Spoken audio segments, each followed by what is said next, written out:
A weekend in the mountains was supposed to be a break from work, a chance to recharge. Riley and I had planned it months ago, both of us desperate for a pause from the endless emails, deadlines, and city noise. We'd been best friends since college, the kind of friends who could go months without seeing each other and pick up right where we left off. But lately, even our texts had grown shorter, our calls less frequent. Life, it seemed, was always in the way. The drive up was filled with music and laughter, the kind that only comes from years of inside jokes and shared memories. Riley was always the better driver, and I was happy to let him take the wheel while I navigated and DJ'd from the passenger seat.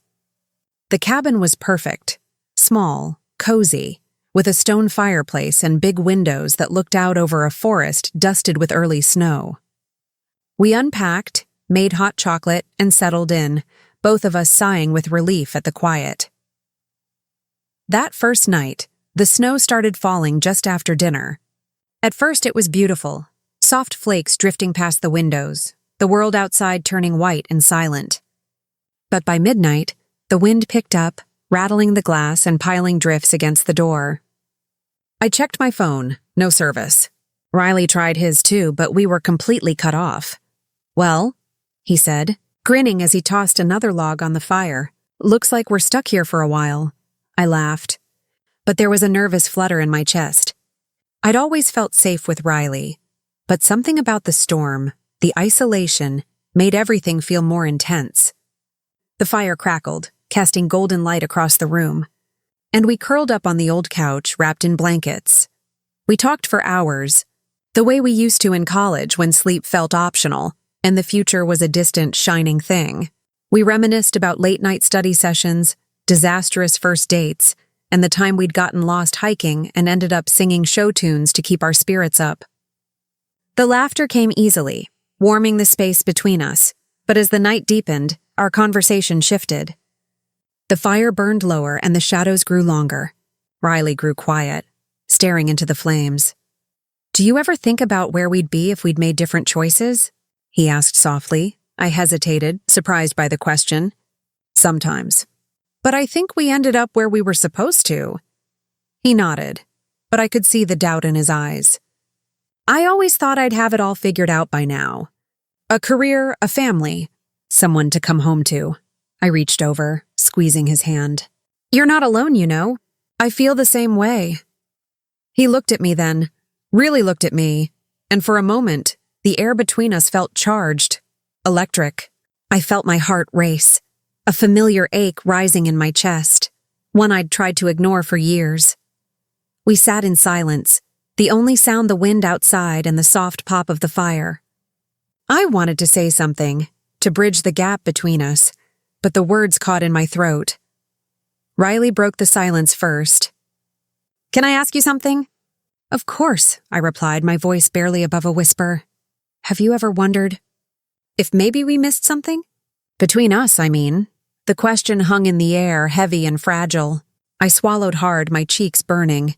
"All the time," I admitted. But I was afraid to say anything. "I didn't want to lose you." He smiled, a little sadly. "Me too." For a long moment, we just looked at each other, the truth finally out in the open. I felt a weight lift from my shoulders, replaced by a nervous, hopeful flutter. Riley reached out, tucking a strand of hair behind my ear. His hand lingered, warm against my cheek. "I don't want to ignore it anymore," he said softly. Neither did I. He leaned in, and I met him halfway. The kiss was gentle, tentative at first, but quickly deepened as years of unspoken feelings poured out.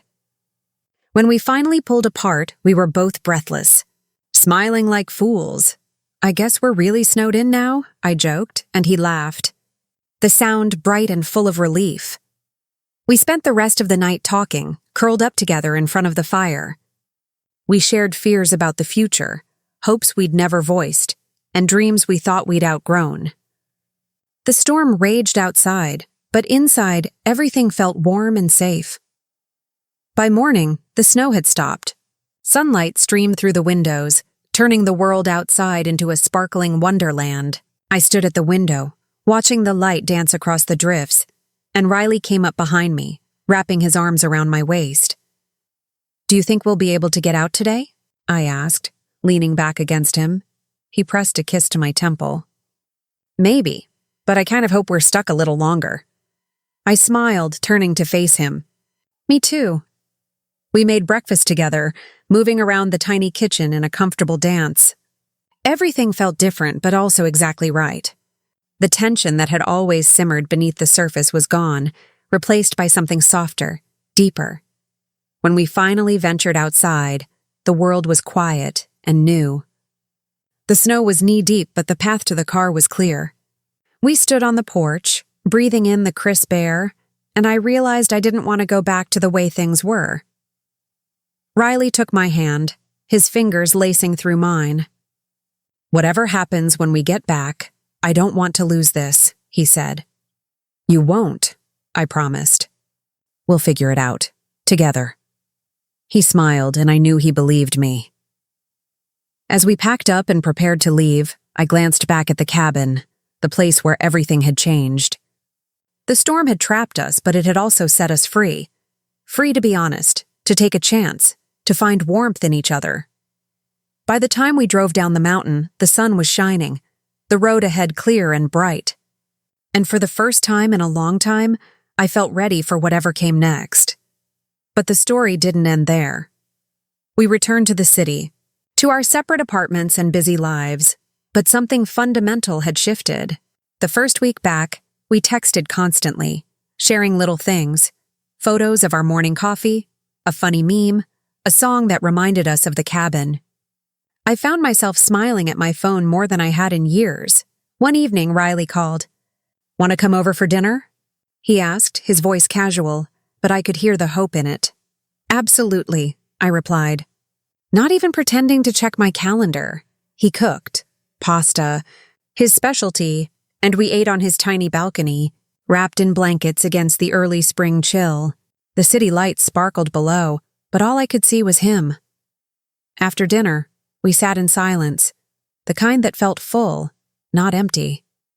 I reached for his hand, and he squeezed mine, his thumb tracing slow circles on my skin. "I keep thinking about the cabin," he said quietly. "Me too," I admitted. "It feels like everything changed," he nodded. "I was scared, you know. Scared that if we crossed that line, we couldn't go back." I looked at him, really looked at him, and saw the same fear, the same hope that I felt. "Do you want to go back?" I asked. He shook his head. "No, I want to see where this goes." So we did. We started slow. Movie nights, long walks, lazy Sunday mornings with coffee and the newspaper. We learned new things about each other, even after all these years. I discovered that Riley talked in his sleep, mumbling half-formed dreams. He learned that I liked to sing in the shower, off-key and loud. We had our first fight a month later over something stupid. Who should have paid the electric bill for the cabin? It ended with both of us laughing, the tension dissolving as quickly as it had come. But not everything was easy. Some friends were surprised, even skeptical. "You and Riley?" my sister asked, eyebrows raised. "Aren't you afraid it'll ruin your friendship?" I was sometimes. But every time I doubted, I remembered the storm, the fire, the way his hand felt in mine. I remembered the warmth we'd found, the honesty we'd shared. One night, months later, we went back to the cabin. The snow was gone, replaced by wildflowers and the soft green of new leaves. We sat on the porch, watching the sun set over the mountains. "Do you ever regret it?" I asked, my voice barely above a whisper. He looked at me, his eyes soft. "Never, not for a second." I smiled, leaning into him. "Me neither." We sat in silence, the world around us quiet and full of promise. I thought about all the years we'd spent as friends, all the moments we'd missed, all the chances we hadn't taken. And I realized that every step, every choice, had led us here. The cabin had been a refuge, a place to escape the noise and chaos of the world. But it had also been a beginning, a place where we'd found each other, not just as friends, but as something more. As the stars came out, Riley took my hand, his fingers warm and steady. "I love you," he said, the words simple and true. I squeezed his hand. my heart full. I love you too. And in that moment, I knew that whatever storms came our way, we'd face them together.